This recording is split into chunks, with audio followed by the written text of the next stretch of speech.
هم به این ناحیه چی گفته میشه؟ صورت، صور، تصویر عربی، چهره ترکی، چرای تو ترکی کاراچای، yüz چهره تو ترکی کرم چهره و ترکی کومان باز به میشه. سیمای عربی یا رخسار ترکی سارماک پوشاندن.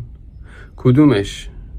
عزیزان این زبان دری که دستور زبانش هم عرب و ترک نوشتن محصول عرب و ترکه و یک زبان پیچین منتاجی ملتی بهش منتسب نیست، پس تاریخی هم نمیتونه داشته باشه. تاریخ هایی که بستن به این برای اینکه یک ملت نوساز به میان بیارن همه جعلیه. نمیشه متصور شد تاریخی برای زبانی که منتاجیه.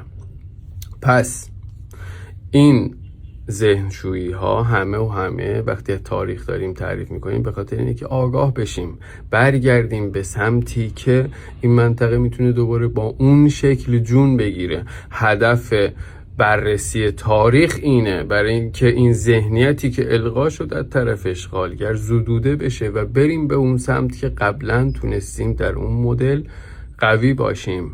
الان امروز موضوع خفن پنداری نیست، موضوع خروج از مشکله.